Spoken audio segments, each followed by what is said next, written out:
Tired of suffering at the hands of all his persecutors at school, a nerdy boy discovers that he has the power to copy anyone around him, being able to absorb their appearance and abilities.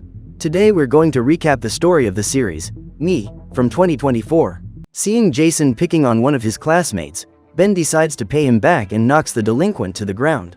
After the fall, the boy enlists the help of his friends to capture Ben, but the boy manages to escape and hides in the men's room.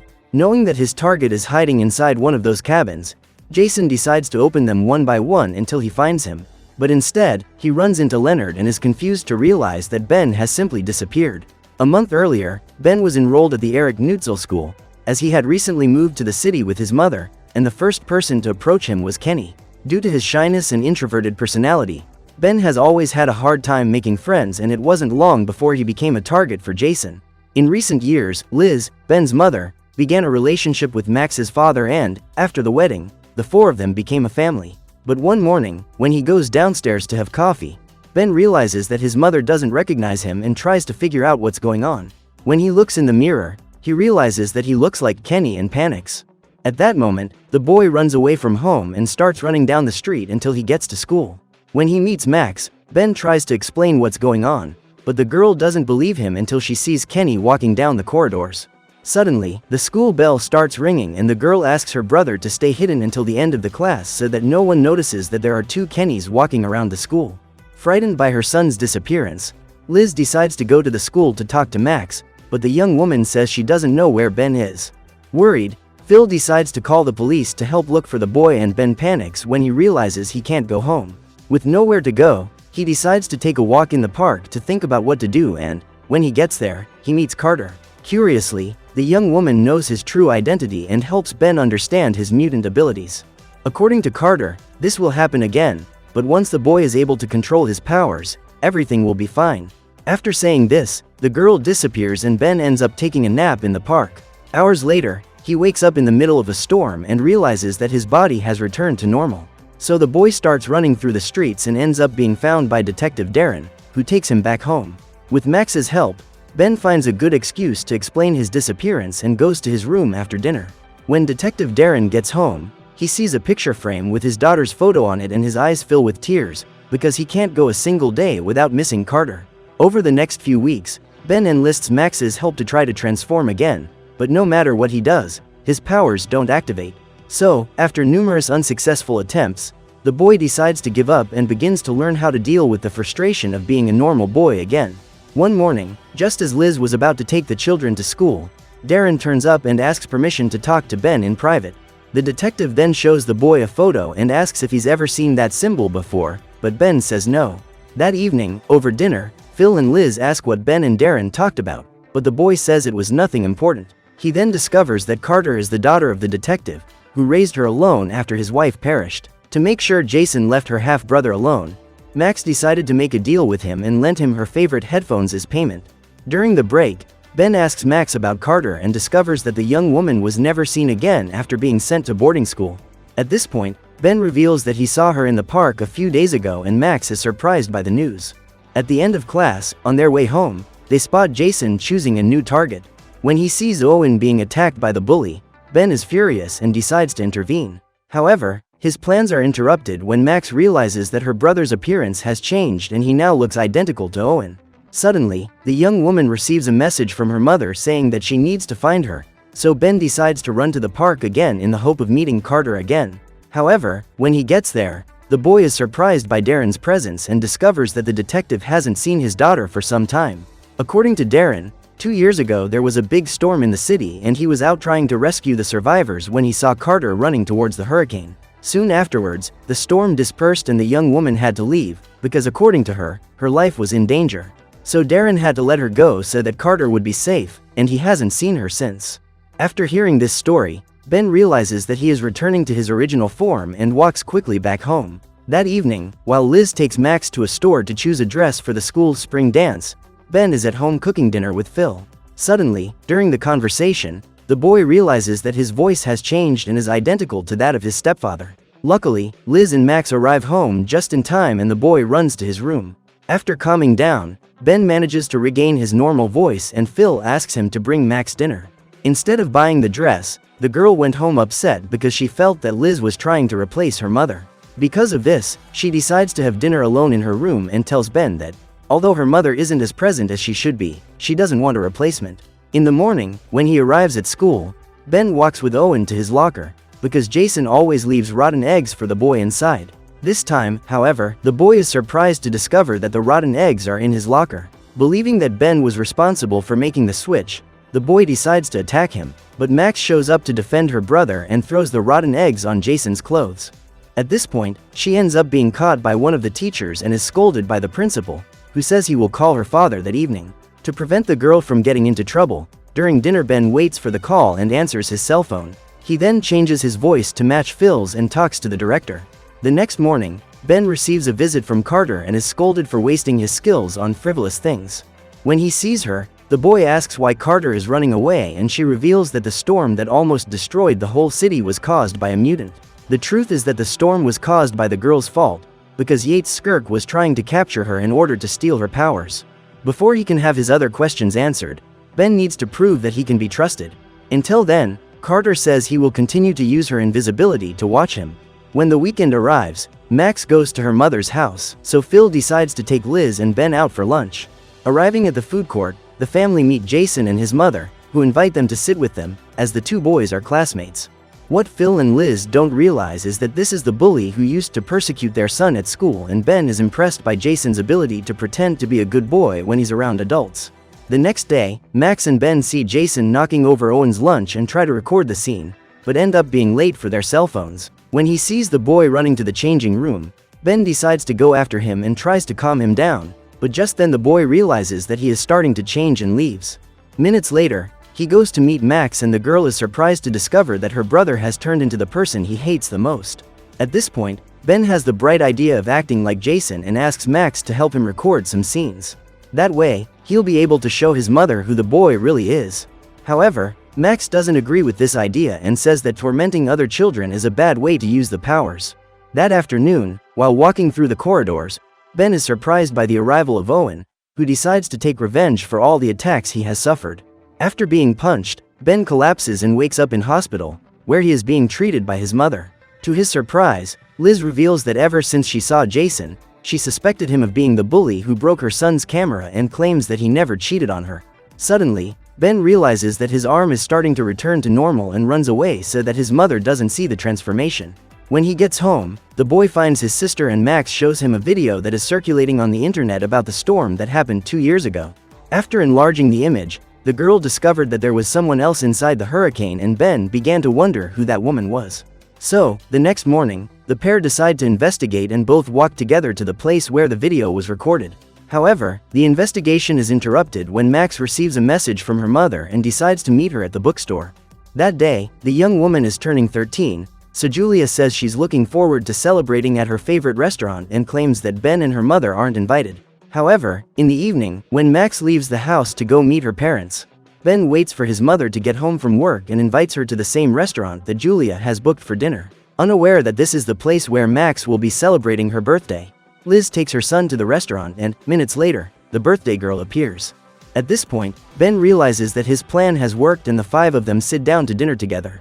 While the adults talk, Ben and Max get up on the pretext that they need to go to the toilet, but the truth is that they are going to investigate the apartment where the woman in the photo was 2 years ago. Upon entering the building, Ben sees a boy leaving with his family and realizes that they are moving out. However, the boy ignores them and breaks into the apartment to try and find out what that woman was looking at through the window. At this point, Max starts to look around and realizes that the place has recently been rented, as it is full of boxes. Suddenly, Enzo's parents show up and the pair have to hide. In an attempt to get out of this mess, Ben transforms himself into Enzo and distracts the boy's parents so that Max can sneak out. When the young woman leaves the apartment, Ben goes after her and appears at the table with a birthday cake. That night, when she gets home, Max finds a happy birthday card left by Carter under her pillow, and inside it is a newspaper article with the name of the woman who was at the window. After winning a professional photography kit from his stepfather, Ben decides to make a photo wall with all the clues he and his sister have collected so far. During the afternoon, they take a break for ice cream and, while they're in the kitchen, Phil spots Vivian Kennedy's picture in the newspaper. According to him, that woman is Darren's late wife, Carter's mother. On discovering this, the pair decide to go and talk to the detective, and Ben transforms himself into Leonard to try and avoid suspicion. With Max's help, the boy convinces Darren to do an interview for a supposed history paper, and, while Ben asks a few questions, the young woman breaks into Carter's room to look for any clues that might help her in her investigation. After finding an old notebook of the girls, Max takes the opportunity to take some photos, at which point Ben is unmasked. When he discovers that the boy is also a mutant, Darren asks him to turn into Carter, because all he wants is to be able to see her one more time.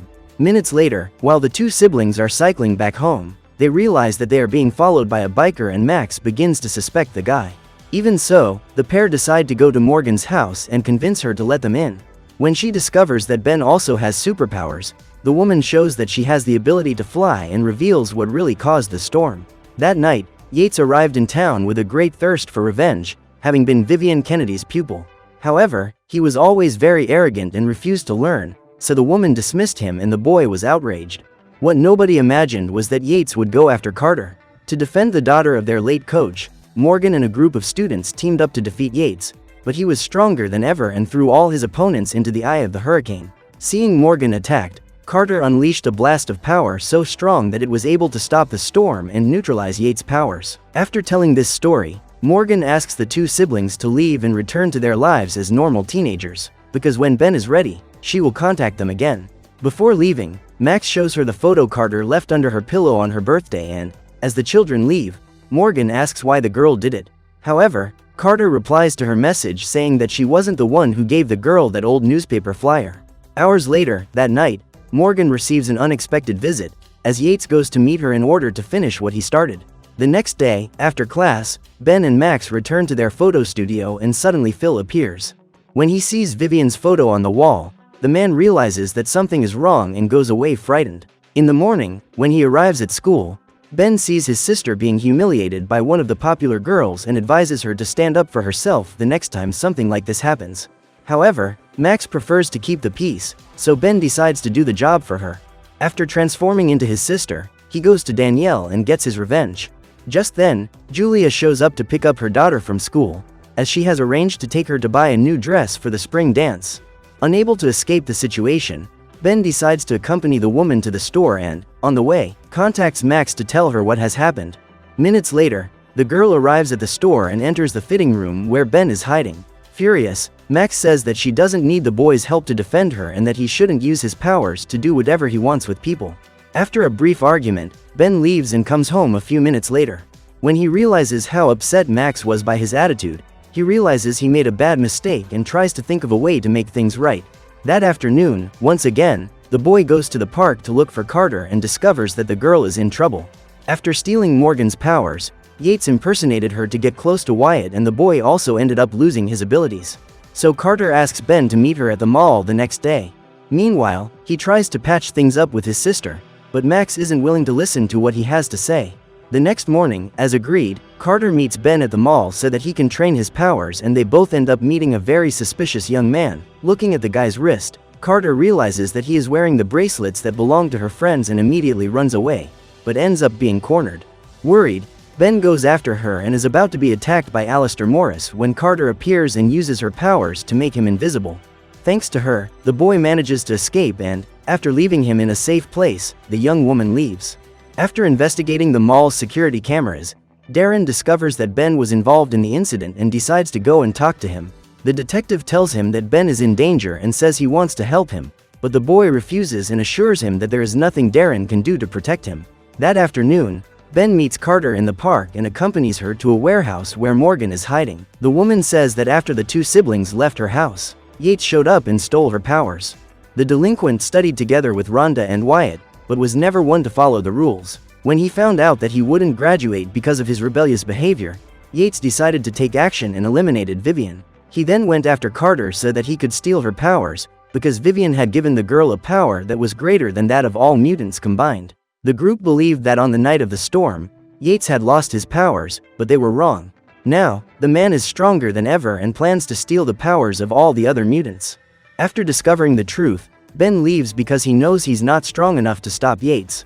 While she was in hospital after the attack, Vivian spent her last days at the hospital next to her daughter and, while she slept, Carter received a gift. After investigating the identity of the person responsible for the mall attack, Darren discovers that Alistair is an inmate who has been held in the city's penitentiary for some years. That afternoon, the detective goes to meet the young man to question him and shows him a photo of him that was taken in the mall a few days ago. Seeing that image recorded by the security camera, Alistair is confused, but Darren says that someone is trying to impersonate him, so he asks the prisoner to help him find Yates. However, on hearing this name, Alistair reveals that they are great friends. The young man says that he sacrificed himself to save him and gave up his powers to him, so one day, Yates will surely repay him.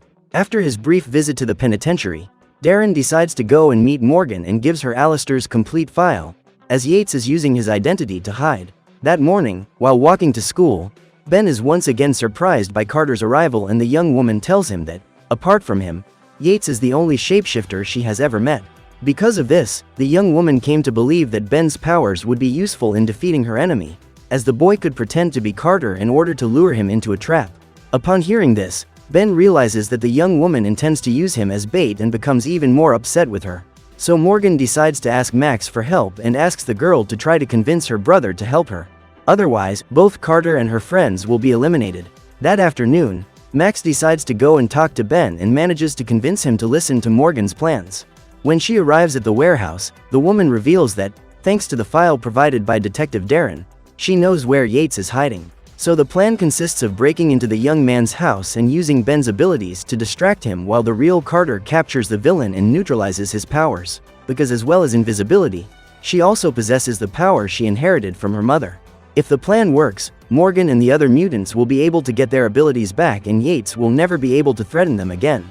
Then, the next morning, the mutants break into the Morris family home and start looking for Yates, but soon realize that the young man isn't there. The group then takes the opportunity to explain the whole situation to Alistair's parents, who say they don't know how their son became so evil. As the first attempt to break in was unsuccessful, Ben decides to carry on as normal and goes to school. Over lunch, he chats with his friends about the spring dance that will be held at the weekend and learns that his mother and Phil have volunteered to work as party monitors. Early on a Saturday evening, the couple welcomes some guests to their home for a small celebration before heading to the salon.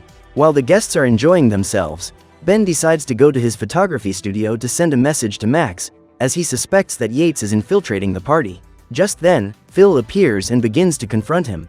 It's not long before the boy realizes he's facing his enemy in disguise and tries to attack him.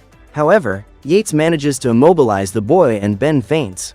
The villain then steals the boy's appearance and goes to find the other children at school.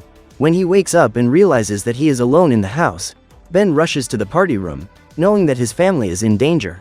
Meanwhile, Yates arranges to meet Morgan and the other mutants in the school corridors. Just as he's about to steal Carter's powers, Ben appears and attacks him. Realizing that he is not strong enough to defeat him, the boy assumes Carter's appearance to try and confuse his enemy, at which point the detective appears. When he sees that his daughter is in danger, Darren attacks Yates, but ends up being hit in the knee and is unable to get up. Frightened, Ben runs out of the school and ends up being thrown through the window. At that moment, he meets Max and asks for her help in catching the enemy. After putting on her brother's jacket, the girl runs towards the gym and distracts Yates so that Ben and Carter have a chance to imprison him. When she finally manages to touch her opponent, the young woman uses the power she gained from her mother to return the abilities that were stolen from her friends. After the battle, Ben and Max run to join the rest of the family and Carter is relieved to finally be able to get close to her father without having to fear that Yates will come after her. Now that he has been captured, the man will be brought to trial and Morgan thanks Ben for all his help. That night, while resting after the battle, Ben begins to feel an electric current running through his entire body and realizes that there is something wrong with his powers. So what did you think of this series? Leave it in the comments below. And if you liked the video, like and subscribe for more series recaps. See you next time.